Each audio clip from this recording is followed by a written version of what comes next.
Good morning and welcome to our weekly Wednesday chat. I'm Lisa from themarymama.com, and this week we are going to talk about getting ready for a new baby. Because for those of you who are new to themarymama.com, I am expecting our third baby here in just a few short weeks. So it's coming up very quickly. So I am in full preparation mode, trying to make sure that I've got all my ducks in a row and that we're ready for baby. So a lot of new parents or even experienced parents, because you'd be amazed, you think, oh, I've done this before, but it's funny how you forget about things, or oh yeah, we need to do that, or so sometimes even experienced parents can forget things. But as you go about preparing for a new baby, you're often thinking about some of those more obvious things like, oh, we got to get a crib and we have to get clothes. A lot of people go kind of crazy on getting the clothes because they're so much fun to get. Or you think about, the burp cloths, or just all those little things, diapers, all those things that you need before baby, but a lot of other things get overlooked that you want to stockpile so that you're all ready to go before baby. And I really recommend stockpiling some of these things because you do not want to be running to the store right after you've had a baby. You definitely are not going to want to.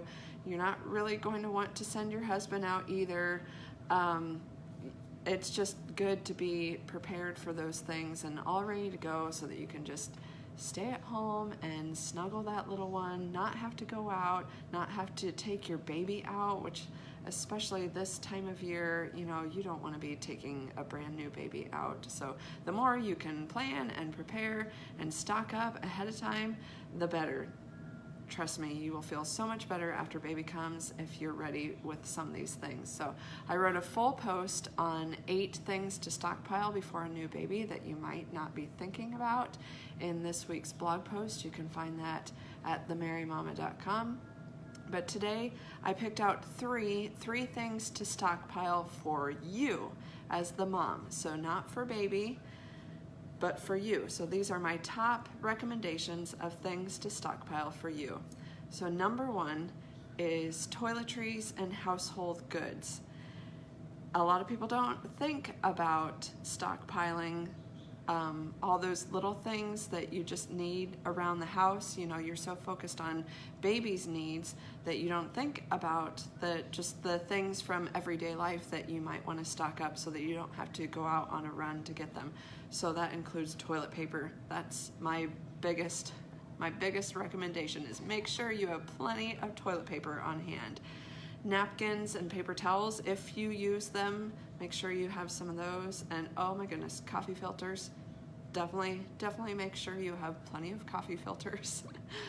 And then the toiletries, things like shampoo and soap, toothpaste, deodorant, contact solution, if you use that, just anything that you use on a regular basis.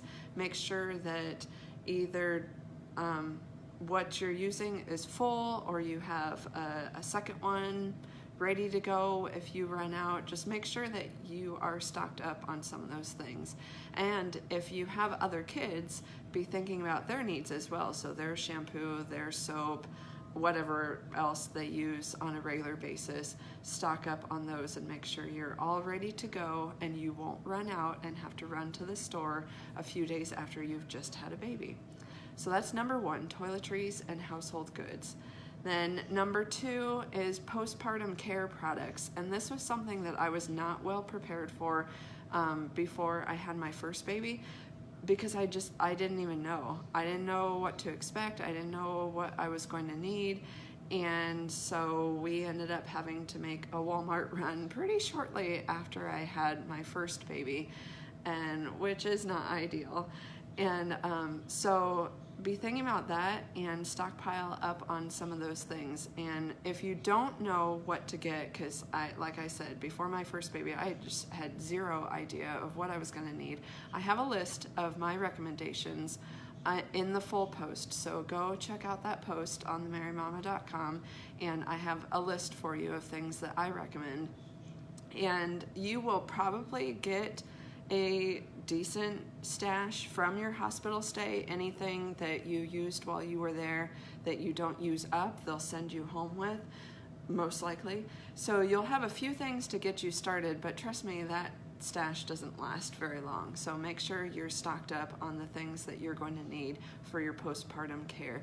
And if you're planning to breastfeed, that includes those needs as well. So like nursing pads, you can get disposable ones, or if you want to get reusable ones that you can wash, they have lots of different kinds available, but be thinking about that, and maybe some ointment. So if you're planning on breastfeeding, those are two things that I would stock up ahead of time. And then my third and final thing for today is food. Make sure you're stocked up on food, because you are not going to feel like cooking for a while, and you are definitely not going to feel like making a grocery store run right after you've had a baby. So make sure you're stocked up on food. And the biggest recommendation that I can give you is to have a good stash of freezer meals. Yes, I know I'm starting to sound like a broken record. I'm always talking about freezer meals because freezer meals are life. And so if you have never made freezer meals, or you don't know how to even begin making freezer meals, I have lots of resources on themarriedmama.com about how to make freezer meals, different kinds of freezer meals, different ways to make freezer meals. So you can head over there and just do a search for freezer meals, and you'll find lots of stuff there. And I have a whole chapter about freezer meals in my new book, which, big news, haven't even announced it yet, so you're the first to hear it, will be coming out on Monday. So I'm all set to release it on Monday. And in fact, I'm giving all my Sunday evening newsletter subscribers a discount promo code to get it even cheaper. So if you aren't subscribed to my newsletter, you're going to want to make sure you do that before Sunday so that you can get a discount code. And then I will be releasing the book on Monday. But the book is, for those of you who are new and you haven't heard me talk about the book yet, it's called The Every Mom's Meal Solution Handbook. And it's a guidebook for getting dinner on the table, no matter how much time you have, what your budget looks like, what your lifestyle's like. It's a guide to help you master your own meals. So there's a whole chapter in there on freezer meals. So if you're not sure how to go about making freezer meals, get the book and you will learn.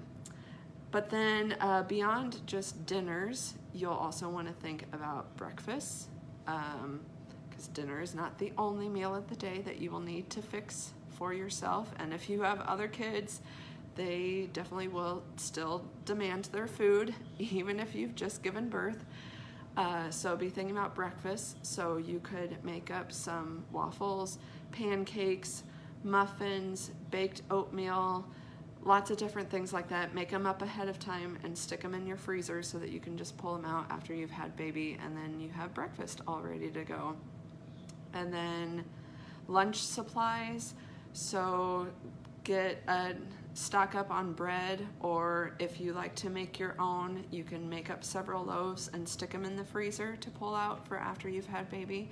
Make sure you've got bread, some deli meat, or other things for sandwiches. Maybe you want to make up some salads, things like that, that you can like lunch meat or meat salads that you can stick in the freezer until you need it, because they won't last that long in the fridge. And then snacks. Oh my goodness, you will want to be stocked up on snacks, because you'll be hungry after doing all that work of delivering that baby. And especially if you're a breastfeeding mom, you will definitely want snacks, because if you think pregnancy hunger is bad, oh my, just wait until nursing hunger. It is real. You will definitely want snacks. So have plenty of things on hand for you to eat after baby comes, so that you don't have to be running to the grocery store all the time. And then speaking of groceries, make sure you are stocked up on your groceries. And so that can be kind of hard to plan for unless you have a scheduled C-section or induction, and you have a really good idea of exactly when baby is going to come. Most of the time we don't really know because babies tend to come when they want to. So it can be hard to plan for some of your groceries, but you can focus on the non-perishables. So make sure your pantry is well stocked. Stick some things in your freezer, get bags of frozen vegetables, bags of frozen fruit, frozen, I don't know, whatever you like, chicken nuggets or things like that, things that you can stick in the freezer that will last a lot longer, or some things that maybe have a longer shelf life in the fridge than other things. So stock up on those things, and then maybe as you get really close to baby's arrival, you might want to increase your frequency of your grocery shopping trips. So instead of going every week, you might want to just make like a couple smaller trips to stock up on the really fresh things like fresh produce and milk and things like that. So just make sure that you're well stocked with your groceries for when baby comes. Your freezer meals, don't forget about breakfast, lunches, and snacks. And then your postpartum care products and your toiletries and household goods. So those are my top 3 recommendations for things for you, mom. And you can find the full list of things to stockpile for you and for baby, for your whole family, for other kids if you have them, on the latest post on themarymama.com. So you can head over there and check that out. And that's all I have for you today. So thank you for joining me this week, and I will see you next week.